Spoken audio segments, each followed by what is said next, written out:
The movie begins with an empty house where an entity already resides. After observing the house, the entity moves upstairs into a cupboard. When a family comes to visit the house, the entity descends.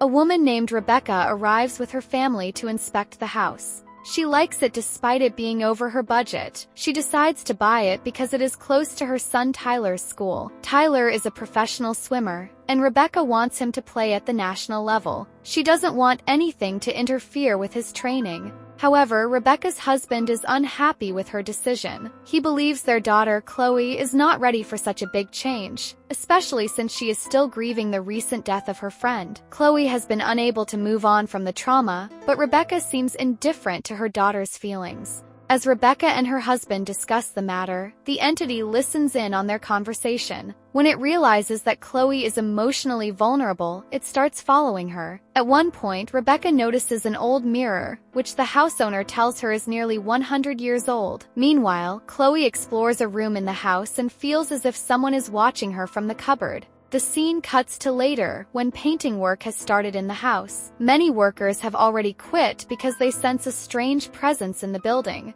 Soon after, Rebecca's family moves into the house. One day, while talking on the phone, Rebecca reveals that she committed fraud at her own company to afford this house. However, she feels no remorse, believing that it was justified for the sake of her loved ones. Meanwhile, Chloe is struggling alone with her grief. One night, as she sleeps, she senses a presence near her. She wakes up suddenly and approaches the cupboard, calling out, "Nadia, is that you?" She believes it is the soul of her deceased friend. However, the entity does not respond. The next day, while studying, Chloe spreads her books across the bed. When she leaves to take a shower, the entity enters the room, looks at a picture of Chloe and her friend Nadia, and then tidies up the scattered books. When Chloe returns and sees everything neatly arranged, she screams in fear. But soon she realizes it must be Nadia's soul helping her. From that moment, she stops being afraid of the presence. Hearing her scream, her father rushes to her room and asks what happened. Chloe lies, saying she just saw a rat. She doesn't want her father to know about the spirit. Later, Chloe's father discusses her condition with Rebecca. He worries that Chloe is not well and that they should be careful since her friend died from a drug overdose.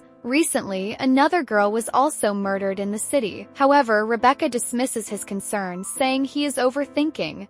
Meanwhile, their son Tyler arrives home with his friend Ryan and introduces him to the family. Ryan immediately finds Chloe attractive, but Tyler warns him not to befriend his sister. That night, Rebecca and her husband argue again about Chloe. Her father believes she needs therapy, but Rebecca insists that she just needs time. This angers her husband, who reminds her that Chloe is also her daughter, not just Tyler. The next day, when Chloe is home alone, Ryan visits, looking for Tyler. Chloe invites him inside and offers him a drink. Initially, Ryan hesitates, saying Tyler warned him not to enter her room, but eventually, he goes in. They take drugs together, and Chloe confides in Ryan about her loneliness after her friend's death. Curious, Ryan asks what it feels like when someone dies. Since Chloe desperately needs someone to listen, she starts sharing her pain.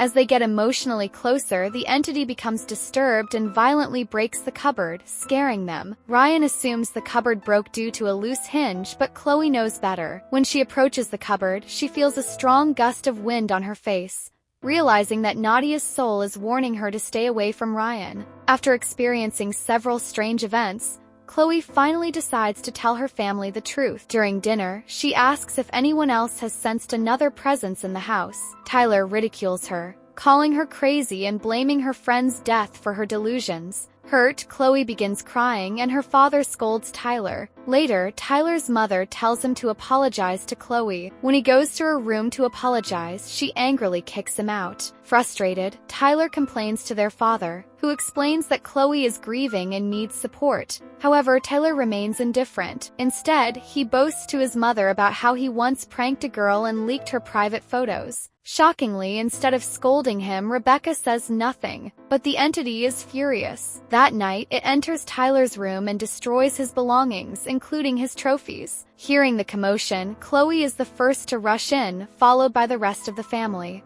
Everyone is horrified. They finally realize that something supernatural is happening in the house. Chloe insists that it is the spirit of her friend Nadia, and begs them not to be afraid of it. but Tyler and his mother are too scared to stay inside. While they now believe in the entity's existence, they refuse to return to the house. Chloe's father, however, supports her and convinces the family to stay. Later, he calls the real estate agent who sold them the house and demands to know why they weren't informed about the entity. The agent claims that no spirit was present before. However, she offers to send her sister-in-law, a psychic, to help. The next day, the psychic arrives. As soon as she steps inside, she feels a gust of wind and immediately senses the presence of a spirit. Through observing the house, she tells the family that the entity is suffering from emotional distress, just like Chloe. Everyone is shocked because they never told the psychic about Chloe's trauma. The psychic explains that the entity can only be felt by Chloe because her grief has made her extremely sensitive. Due to this, a fourth dimension has opened for her, allowing souls to communicate with her. The psychic reveals that she went through a similar experience in the past, which is why she can still interact with spirits. Chloe then asks the psychic if the entity is her friend Nadia. However, the psychic replies that she doesn't know. In fact, the spirit itself is unaware of its own identity. It has accidentally entered the wrong dimension and is now lost, unable to find its way back. She explains that in the fourth dimension, time behaves strangely. Past and future exist simultaneously. This often confuses spirits, causing them to enter different timelines. Observing an old mirror in the house, the psychic explains that ancient mirrors often act as gateways to the spirit world. She tries to communicate with the entity by writing on the mirror. Suddenly, an intense blue light fills the house, and the psychic is physically jolted. Feeling weak, she leaves immediately.